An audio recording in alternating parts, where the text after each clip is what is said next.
नमस्कार, ANB news देख रहे तमाम दर्शकों का स्वागत है। मैं हूं आपके साथ मनप्रीत कौर। इस वक्त के स्पेशल बुलेटिन में आप देख रहे हैं अपनों उत्तराखंड। शुरुआत करते हैं इस वक्त की अहम खबरों से। मेरी माटी मेरा देश अभियान के तहत सैल्यूट हीरोज कार्यक्रम का आयोजन किया गया। कार्यक्रम को संबोधित करते हुए सीएम धामी ने कहा कि हम अपने उन बहादुर जवानों को सलाम करते हैं जिन्होंने देश के लिए अपनी जान कुर्बान कर दी। हम उनकी शान में इस वर्ष भी प्रदेश में हर घर तिरंगा अभियान मना रहे हैं और हम हर घर तिरंगा पहुंचाएंगे।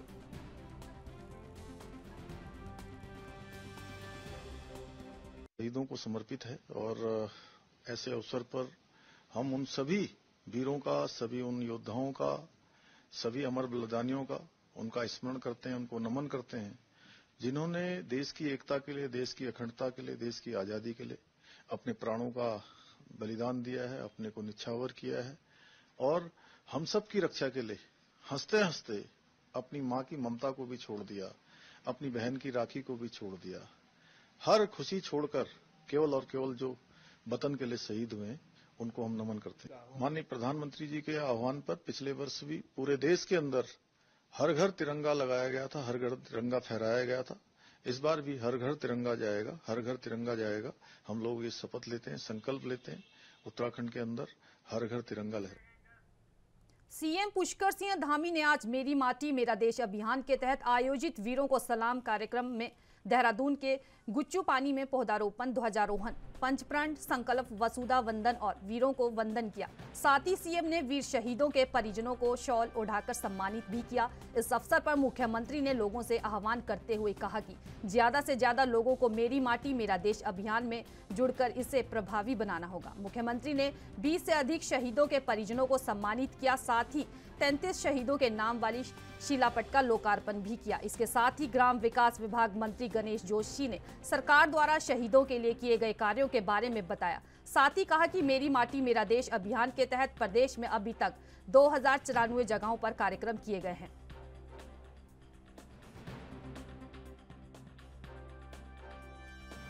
बात माननीय मुख्यमंत्री ने यहाँ पर की है। उन्होंने भी खुद 2 घरों में तिरंगा लगाया है और एक अगर आप देखें आज आज़ादी के 75वां अमृत महोत्सव मना रहे हैं और जो सम्मान तिरंगे को मिला है पिछले वर्ष 15 अगस्त से मिला है।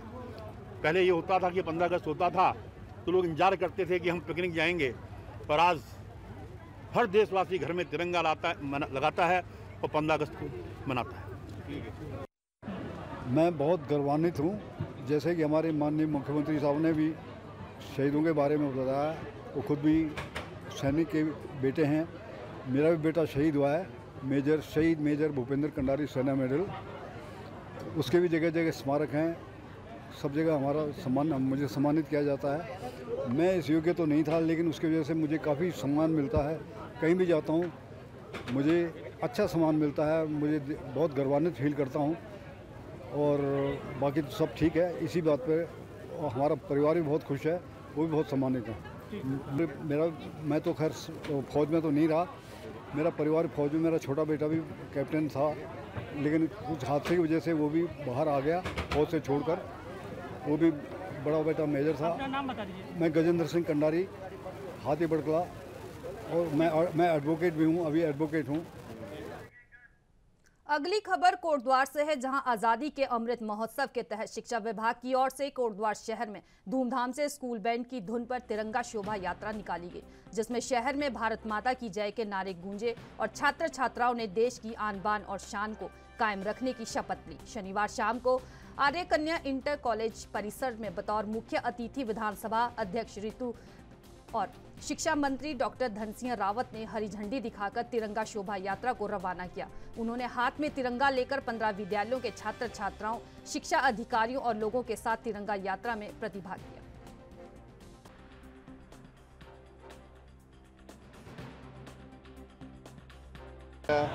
हमारी माननीय विधानसभा अध्यक्ष जी के नेतृत्व में हम यहाँ पे तिरंगा यात्रा की है। हजारों बच्चे इस तिरंगा यात्रा में सब जगह आ रहे हैं। 23,000 स्कूलों में ये कार्यक्रम हम लोग आयोजित कर रहे हैं। 3 दिन से पहाड़ी क्षेत्रों में लगातार हो रही बारिश भले ही लोगों के लिए एक मुसीबत बनकर आई हो, लेकिन बाढ़ के बाद अब राजनीतिक, गैर राजनीतिक पार्टियां और जिला प्रशासन नींद से जाग गया है।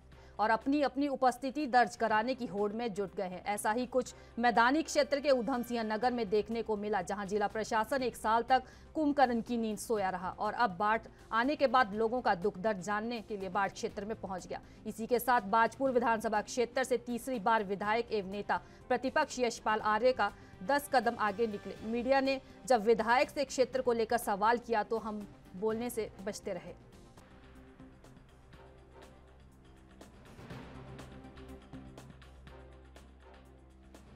इस तरह से आप यहाँ पे तीसरी बार विधायक हैं, लेकिन स्थिति जस्टिस है, क्या कहेंगे? आप सही करवाओ, सरकार है ना, सरकार से करवाओ, सरकार से ऑलरेडी बोलने वाले रखते रहे। सरकार क्या कर रही है? 3 बार में हमारे राज्य मंत्री जी क्या कर रहे हैं?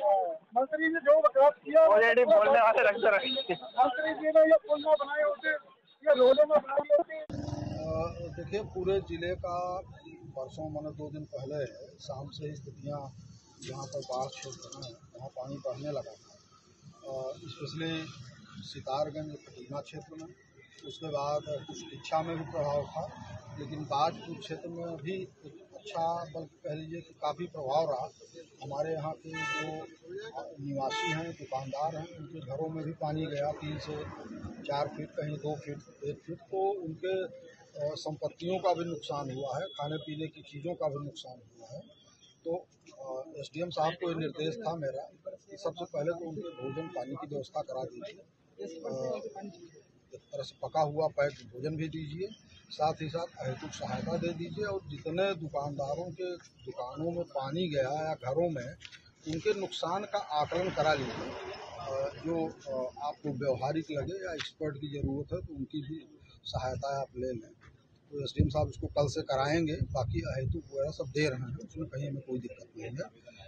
आज जो निरीक्षण में ये पाया कि यहाँ के जो स्थानीय जनप्रतिनिधि हैं या यहाँ के जिम्मेदार लोग हैं, उन लोगों ने उत्तराखंड के बागेश्वर उपचुनाव को लेकर बीजेपी कांग्रेस में दल बदल की राजनीति शुरू हो गई है। बीते दिनों पूर्व सीएम हरीश रावत के ओएसडी रहे रंजीत दास बीजेपी में शामिल हो गए, तो वहीं अब जानकारी मिल रही है कि आम आदमी पार्टी के बसंत कुमार कांग्रेस में शामिल होंगे और बागेश्वर से उपचुनाव लड़ेंगे। कांग्रेस प्रवक्ता गरिमा दशोई ने बीजेपी पर परिवारवाद का आरोप लगाया, तो वहीं बीजेपी प्रवक्ता सुनीता विद्यार्थी ने पलटवार करते हुए कहा कि कांग्रेस की कूटनीतियों की वजह से कांग्रेसी बीजेपी का दामन थाम रहे हैं और यही कांग्रेस की गरिमा दसोनी की बौखलाहट है।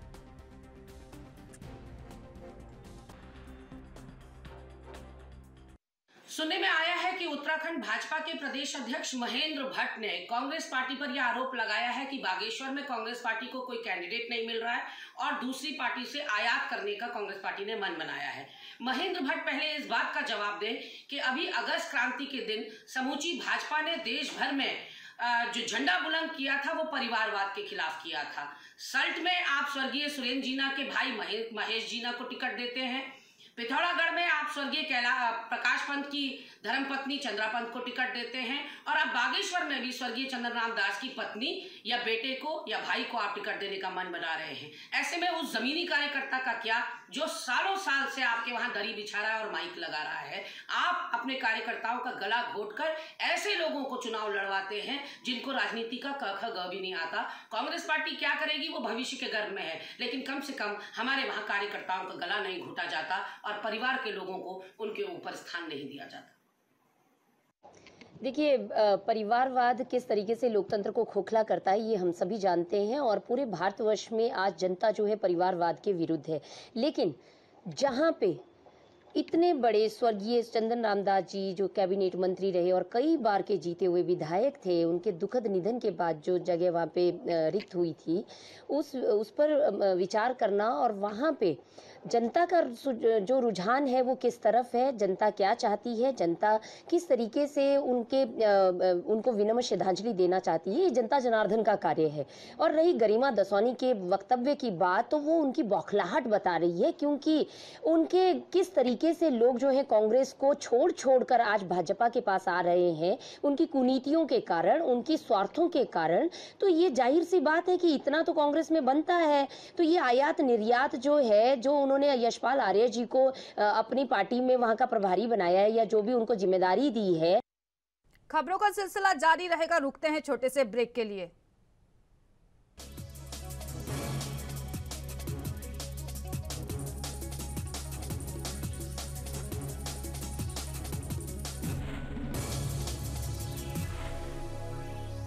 ब्रेक के बाद एक बार फिर से स्वागत है। बढ़ते हैं उत्तराखंड की अगली खबरों पर। उत्तराखंड के राजपुर रोड से विधायक खजान दास ने स्मार्ट सिटी को लेकर मुख्यमंत्री पुष्कर सिंह धामी का आभार जताया। उन्होंने कहा कि जिस तरीके से मुख्यमंत्री ने स्मार्ट सिटी के कार्यों को लेकर तत्परता दिखाई है, उससे स्मार्ट सिटी के कार्यों में तेजी आई है। मुख्यमंत्री ने इस पूरे मामले में गंभीरता दिखाते हुए सेक्रेटरी की अगुवाई में उन तमाम ठेकेदारों को चिन्हित करते हुए निलंबित किया, जिन लोगों की वजह से स्मार्ट सिटी का कार्य धीमी गति से चल रहा था। अब सरकारी एजेंसियां काम कर रही हैं, लेकिन अभी भी शहर में जगह जगह खुदाई हो रखी है। उन एजेंसियों को भी सरकार ने सख्त हिदायत देते हुए कहा कि समय रहते अपना काम पूरा करें।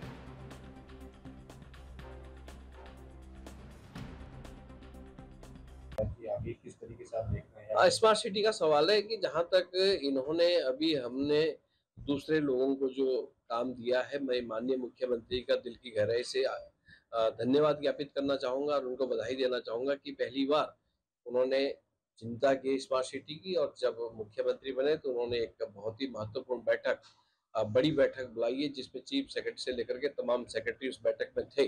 और उसमें निर्णय लिया गया है कि जिन लोगों ने लंबे अरसे से काम को लंबा खींचा था, करने की इच्छा शक्ति नहीं थी और उनके पास मैन पावर भी नहीं थी, इस वजह से उनको निलंबित किया, ऐसे ठेकेदारों को उनसे काम छीना गया है। अब हमारे कार्यदायी संस्था उत्तराखंड की जो हमारी संस्था है, सरकारी संस्था है, उनको काम दिया गया है। इसमें भी जो टेंडर हुए हैं वो कुल मिलाकर के उसके जिस तरह से काम होना चाहिए था, वो काम उस प्रोग्रेस से नहीं हो पाए। सारे शहर को खोद दिया गया, किंतु प्रोग्रेस न होने का कारण एक बारिश भी है। किंतु अब उनको कहा गया है कि जहां पर तुमने खोदा है उसको ठीक करे, और नहीं तो तुम्हारे ऊपर कार्रवाई की जाएगी और तुम्हारा भी वही हश्र हो सकता है जैसा पूर्व के ठेकेदारों को किया गया है। तो माननीय मुख्यमंत्री स्वयं इसमें सचेत भी है और मुख्यमंत्री जी का बिल्कुल पूरा ध्यान इसमें है, और जल्दी से जल्दी एक समीक्षा बैठक भी होने वाली है।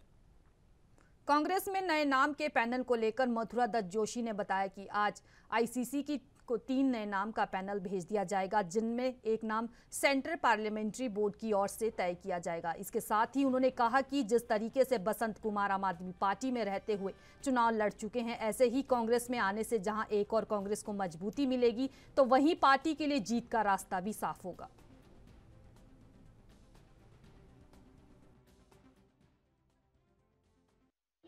आज पार्टी को ज्वाइन कर रहे हैं, आज ज्वाइन किया है, और अभी क्योंकि पुराने पैनल में उनका नाम हट के अब नया पैनल पार्टी का बन रहा है, और निश्चित रूप से उनका नाम भी पैनल में होगा।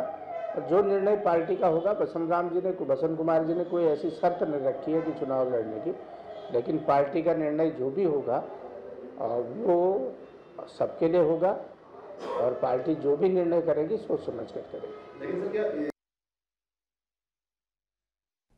सावन का पवित्र महीना केवल धार्मिक महत्व के लिए नहीं जाना जाता, बल्कि इस महीने में पड़ने वाला महिलाओं का प्रमुख त्योहार तीज के लिए भी महत्वपूर्ण है। और इस तीज के माध्यम से आगामी आम चुनाव की तैयारियां करने वाली राज्य आंदोलनकारी भावना पांडे ने महिलाओं को अपने साथ जोड़ने का प्रयास किया। भावना पांडे ने हरिद्वार लोकसभा सीट पर अपनी दावेदारी कर रही है। बता दें कि नगर निगम टाउन हॉल में महिलाओं ने तीज महोत्सव का आयोजन किया और इस कार्यक्रम में भावना पांडे शामिल हुई। उन्होंने सभी महिलाओं को तीज महोत्सव की शुभकामनाएं दी।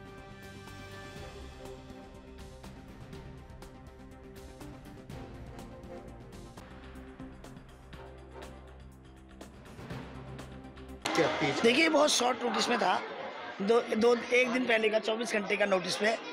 तो किरण भटनागर जी ने, मेरी टीम सहायक है मेरी, जिन्होंने 1400 महिलाओं की टीम बना रही है वो, और जिसमें 300-400 महिलाओं की टीम बन चुकी है।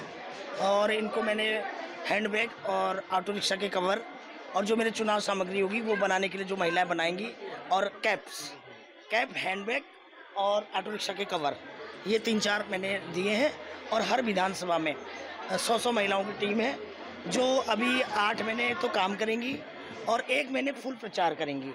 तो इसीलिए मैंने ये सब महिलाएं जोड़ी हैं, मिनिमम 100 हर विधानसभा में, ताकि डोर टू डोर कन्विंसिंग करेंगी। तीज पर क्या संदेश? तीज में मैं समस्त उत्तराखंड कि महिलाओं को और सबको हरियाली तीज की बधाई देना चाहती हूँ और साथ में कहना चाहती हूँ कि मैं सब लोग शांति प्रेम से रहें और हरियाली तीज मनाएं।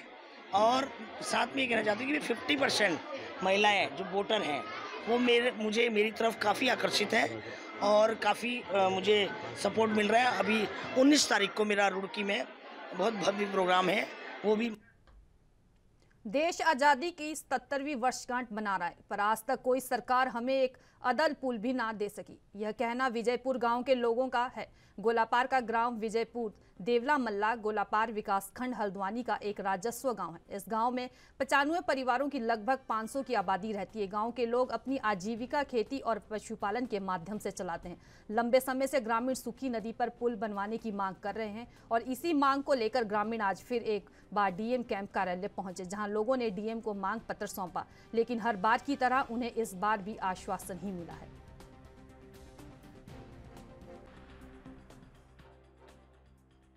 हमारी जो मांगे हैं सूखी नदी पर पुल और जो हमारी 2 किलोमीटर की रोड है, वो हमारी मांगे जो हैं आज से 75 साल पहले से हमारी मांगे चली आ रही हैं। हमारा जो गांव है वो राजस्व गांव है, 1927 की चौकी बनी हुई है और हमारी जो मांगे हैं सरकार से हमारी यही मांग है कि हमारी 1 महीने के भीतर ये सूखी नदी पर पुल और पक्की सड़क 2 किलोमीटर वो पूरी की जाएं और दैविक आपदा के अंदर जो हमारी जो नहरें और सिंचाई की जो लाइनें हैं वो तुरंत उसमें दैविक आपदा के अंदर उसमें काम किया जाए। अन्यथा आगे हमारी जो ये सूखी नदी पर पुल और सड़क की जो मांगे हैं अगर हमारी 1 महीने के अंदर पूरी नहीं होगी, इससे फिर हम आगे उग्र आंदोलन के लिए अधिकारियों के पास गए हम। बिल्कुल, मैं माननीय मुख्यमंत्री हमारे पुष्कर सिंह धामी जी को मैंने नैनीताल में अपने द्वारा ही खुद स्वयं ज्ञापन दिया और उन्होंने मुझे 1 महीने का समय दिया कि 1 महीने, मुझे इसके बारे में कोई जानकारी नहीं है, मैं अपने आला अधिकारियों से इसमें संपर्क करूंगा, आप मुझसे 1 महीने के बाद संपर्क करें। मैंने वहां पर सीएम पोर्टल में भी संपर्क किया, ऑफिस में भी पता किया, लेकिन वहां पर हमारी कोई मांगे मतलब फाइल का कोई पता न पता कुछ नहीं है। आज कहाँ पर आए हैं? और आज हम जो डीएम आवास में आए हैं, हम यहाँ पर डीएम महोदया को अपने गांव की जो समस्त समस्याएं हैं, मुख्य समस्या सूखी नदी पर पुल और पक्की सड़क 2 किलोमीटर और 2 दैविक आपदा में जो क्षतिग्रस्त हमारी सिंचाई की नहरें, पेयजल की जो नल जो क्षतिग्रस्त हुए हैं, उनके लिए हम यहाँ पर डीएम महोदया के पास आए हैं और 1 महीने का हमने समय मांगा है मैडम से। तो मैडम ने इसमें अभी आश्वासन दिया है कि हम इसमें जल्दी से जल्दी कार्रवाई करेंगे और मेरी यही उत्तराखंड सरकार से मांग है, अगर हमारी 1 महीने के अंदर ये मांगे पूरी नहीं होंगी तो हमें उग्र आंदोलन के लिए तैयार होना पड़ेगा। इसके लिए फिर शासन प्रशासन उत्तराखंड सरकार जिम्मेदार रहेगी। मेरा नाम परमानंद कोटलिया उर्फ पंकज कोटलिया। सर हर कोई आता है, बस प्रधान आए, हर कोई आते हैं, बस यही कह के जाते हैं कि बन जाएगा, पर अभी तक बना नहीं। कितने सालों से दिक्कत है? कितने सालों से? सर 7 साल 8 साल हमारी शादी हो गए हैं, हमने यही दिक्कत देखी है और जो बुजुर्ग आते रह जाते हैं वो भी यही दिक्कतें देखते हैं। क्या मांग कर रही है आप? हमारी यही मांगे हैं सर, सूखी नदी बन जाए और क्या कहते हैं रोड वहाँ तक 2 किलोमीटर की रोड है वो पूरी हो जाए। क्या नाम है आपका? सोवा पलड़िया। देख रहे हैं कि समस्त ग्रामवासी जो विजयपुर ग्राम से हैं वहाँ पे सूखी नदी में कोई भी किसी तरीके का पुल नहीं है, रोड नहीं है, जिसके कारण गांव वालों को पानी से पार करके जाना पड़ता है। इसके संबंध में इन लोगों ने ये ज्ञापन यहाँ पर दिया है।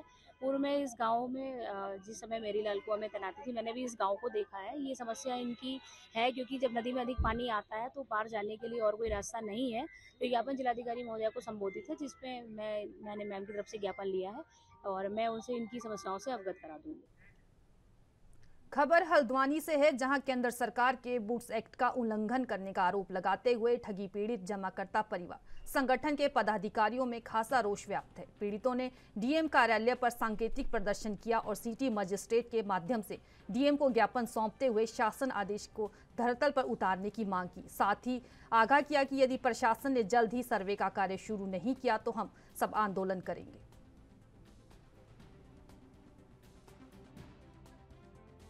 से आप हम हमारी गुहार मुख्यमंत्री तक गई है, हमने वहाँ ज्ञापन दिया था, उसका अभी कोई जवाब नहीं आया है। यहाँ शासन प्रशासन हमारी कोई नहीं सुन रहा है। आजकल में सब टाल रहे हैं, इसलिए हम आज यहाँ पे भी ऐसा ही हो रहा है। जनता दरबार जिस दिन लगता है उस दिन भी मैडम मीटिंग में बैठ जाती है। जनता के लिए तो कोई टाइम ही नहीं है इनके पास।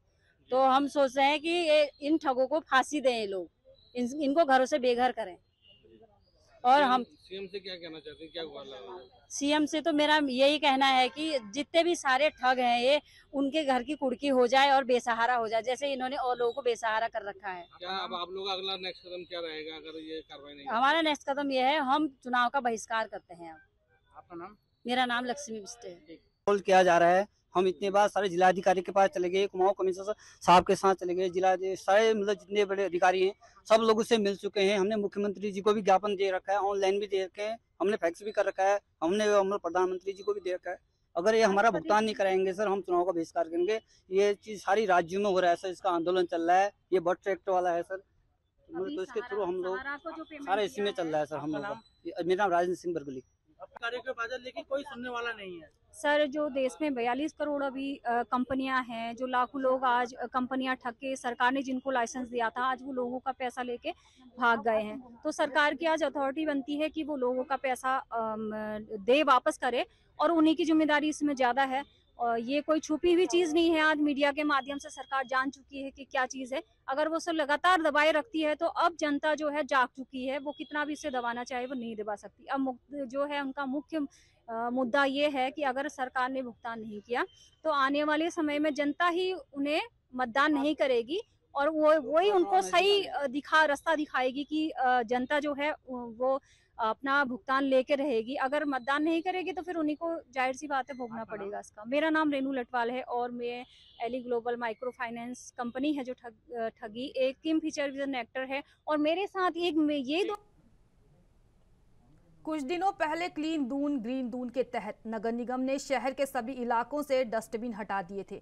निगम का प्लान था कि शहर के सभी डस्टबिन को हटाकर घरों से निगम की गाड़ी कूड़ा इकट्ठा करेगी ताकि शहर का सभी इलाका कूड़ा मुक्त हो सके, लेकिन निगम का यह प्लान सफल नहीं हो सका, जिसके बाद निगम ने कुछ क्षेत्रों में डस्टबिन वापस से लगा दिए, लेकिन कुछ एरिए से निगम का ध्यान नहीं गया, जिसके चलते अब सड़कों के किनारे कूड़ा इकट्ठा हो गया, जो लोगों के लिए परेशानी का कारण बन गया। और अब कूड़े जमा होने से लोगों में बीमारी का डर सताने लगा है। वहीं मेयर सुनील उनियाल गामा का कहना है कि किस तरह इस परेशानी का निवारण किया जा सके, इसके लिए निगम सोच विचार कर रहा है।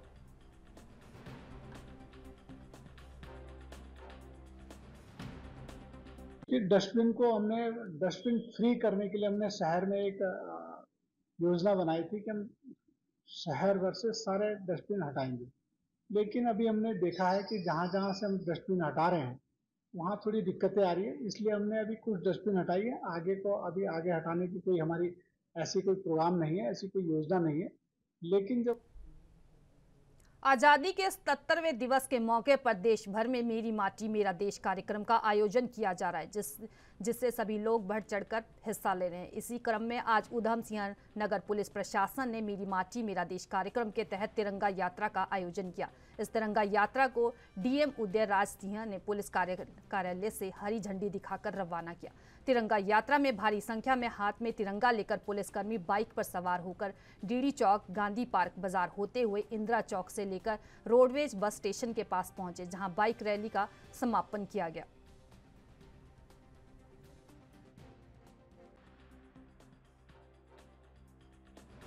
जैसा कि आप सभी लोग जानते हैं कि केंद्र सरकार ने और राज्य सरकार ने इस पूरे सप्ताह को, बल्कि एक पक्ष को मेरा माटी मेरा देश कार्यक्रम के तहत विभिन्न जगहों पर स्थानीय निकाय हों, ग्राम पंचायतें हों, शहरी निकाय हों एवं विभाग हों, सभी स्तर पर जनप्रतिनिधियों के स्तर से भी मेरी माटी मेरा देश कार्यक्रम को आयोजित करने का एक उन्होंने आह्वान किया है। उसी क्रम में आज जनपद में पुलिस विभाग की ओर से मेरी माटी मेरा देश कार्यक्रम का आयोजन किया गया एवं विशाल रैली निकाली गई। इसका मुख्य उद्देश्य है कि लोगों को अपने देश के प्रति जागरूक रहना है, देश की एकता के लिए, और देश को कैसे हम भविष्य में अपने देश को सुरक्षित रख पाएंगे, ये सब भावनाएं नए पीढ़ी को भी बताना है, जागृत करना है। उसके लिए कार्यक्रम आयोजित किया गया है। कार्यक्रम बहुत ही अच्छे ढंग से, व्यवस्थित ढंग से, इसमें पुलिस विभाग की टीम तो थी ही पूरी, साथ ही साथ इसमें तमाम अन्य विभागों के अधिकारी भी शामिल थे, उनके कर्मचारी भी शामिल थे, जनप्रतिनिधि भी थे एवं जो तमाम NGOज हैं, वेलफेयर सोसाइटीज़ हैं, सभी लोग आज इसमें इन्वॉल्व थे। और इस रैली का एक संदेश गया है, विशेषकर नई पीढ़ी को संदेश गया है कि हमें अपने देश के लिए, अपने समाज के लिए। देहरादून पुलिस ने रजिस्ट्रार ऑफिस में दस्तावेज से छेड़छाड़ करने वाले अंतर्राज्यीय गिरोह का भंडाफोड़ किया है। पुलिस ने इस गिरोह के 3 आरोपियों को गिरफ्तार किया है। हाल ही में देहरादून रजिस्ट्रार ऑफिस में जमीन से जुड़े दस्तावेजों से छेड़छाड़ के मामले सामने आए थे, जिस शिकायत पर मुख्यमंत्री पुष्कर सिंह धामी ने भी यहां पहुंचकर निरीक्षण किया था। इसके बाद मुख्यमंत्री ने आरोपियों की गिरफ्तारी के लिए पुलिस को निर्देश दिए थे। इस निर्देश पर एएसपी देहरादून ने एक टीम गठित की थी। पुलिस की छानबीन में सामने आया कि गिरोह का सरगना इमरान नाम के एक वकील है। उसने संतोष अग्रवाल और दीपचंद अग्रवाल 2 चचेरे भाइयों के नाम पर लगभग 12.5 एकड़ जमीन जो रायपुर थाना क्षेत्र में टी स्टेट की भूमि थी उसकी हेराफेरी की। साथ ही रजिस्ट्रार ऑफिस में तैनात एक पीआरडी जवान डालचंद की मदद से इस जमीन के दस्तावेज से छेड़छाड़ की। पुलिस ने आरोपी संतोष अग्रवाल, दीपचंद अग्रवाल और डालचंद को गिरफ्तार कर दिया है। आरोपी वकील इमरान अभी फरार है। रजिस्ट्रार ऑफिस वाले इसको बेसिकली कागज निकालने में और उसको रख रखाव में इसको इस्तेमाल करते थे। तो इसके माध्यम से ये सब किया गया वहाँ जो भी फॉर्जरी हुई है उसमें अन्य अधिकारियों की मिलीभगत कितनी है उसको हम जांच कर रहे हैं। ठीक है।